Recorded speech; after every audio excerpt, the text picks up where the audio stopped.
प्रधानमंत्री नरेंद्र मोदी ने तीनों सेनाओं और सुरक्षा बलों को साफ तौर पर निर्देश दिया है कि वहां से गोली चलेगी, यहां से गोला चलेगा। यानी अब भारत रक्षात्मक नहीं रहेगा बल्कि आक्रामक नीति अपनाएगा। सूत्रों ने यह भी कहा कि पाकिस्तान को यह समझना होगा कि अब पुराने तरीके से काम नहीं चलेगा।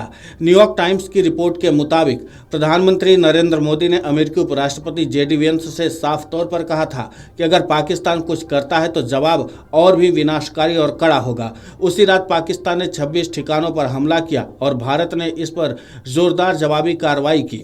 भारत और पाकिस्तान के बीच जारी तनाव के बीच सरकारी सूत्रों ने साफ कर दिया है कि ऑपरेशन सिंदूर अभी जारी है।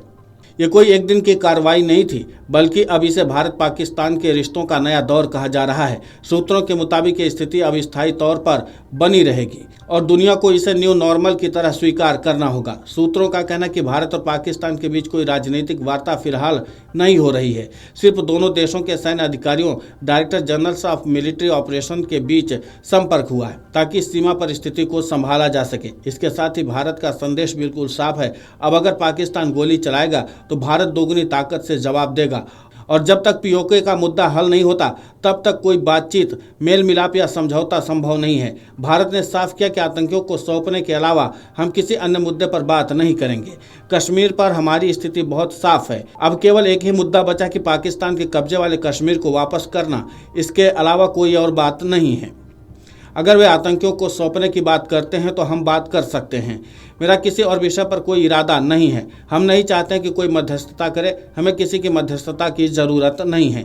यह ऑपरेशन भारत की तरफ से आतंकवाद के खिलाफ शुरू की गई एक बड़ी सैन्य मुहिम है। इसका मकसद न सिर्फ सीमा पर आतंकियों के ठिकानों को तबाह करना है, बल्कि पाकिस्तान को यह संदेश देना भी है कि अब भारत हर हमले का जवाब तुरंत और तगड़ा देगा। ऑपरेशन सिंदूर के तहत हाल ही में बहावलपुर में जैश ए मोहम्मद के मुख्यालय पर जबरदस्त हमला किया गया। भारत ने इस कार्रवाई में अपने सबसे आधुनिक और शक्तिशाली हथियारों का इस्तेमाल किया। यह हमला इसलिए भी अहम था क्योंकि जैश ए मोहम्मद का गठन पाकिस्तान की खुफिया एजेंसी ISI ने किया था।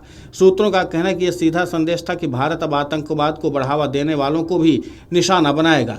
22 अप्रैल को जम्मू कश्मीर के पहलगाम में हुए आतंकी हमले के 15 दिन बाद भारतीय सेना ने 7 मई को ऑपरेशन सिंदूर के तहत पाकिस्तान और POK में 9 आतंकी ठिकानों को तबाह किया था, जिसमें कई कुख्यात आतंकी भी मारे गए थे।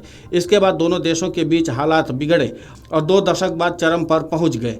वहीं पाकिस्तान की तरफ से भारत के शहरों को निशाना बनाए जाने के बाद भारत की वायु रक्षा प्रणाली ने सभी को नाकाम करते हुए उसका माकूल जवाब दिया। भारत ने जवाबी कार्रवाई करते हुए पाकिस्तान के 14 सैन्य ठिकानों को ध्वस्त कर दिए। इससे घबराए पाकिस्तान ने भारत के सामने सीज फायर का प्रस्ताव रखा, जिसे दोनों देशों ने आपसी चर्चा के बाद लागू कर लिया है। लेकिन इसके बावजूद प्रधानमंत्री नरेंद्र मोदी ने आतंकवाद को लेकर के अपनी नीतियां भी स्पष्ट कर दी और साफ तौर पर पाकिस्तान को संदेश दे दिया कि अब अगर पाकिस्तान इस तरीके की कायराना हरकत करता है तो जाहिर सी बात है कि उधर से अगर गोली चलेगी तो भारत के तरफ से भी पाकिस्तान को गोले से जवाब दिया जाएगा।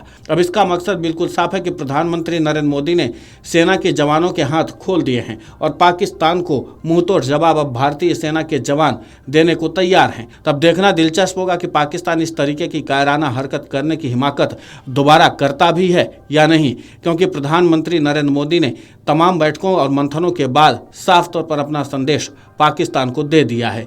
वीडियो डेस्क अमरउजाला.com। अगर आप ये वीडियो YouTube पर देख रहे हैं तो हमारे चैनल को सब्सक्राइब कर बेल आइकन दबाएं और Facebook पर देख रहे हैं तो हमारे पेज को लाइक करें। 8 मिलियन प्लस सब्सक्राइबर, आपके इस भरोसे के लिए बहुत धन्यवाद।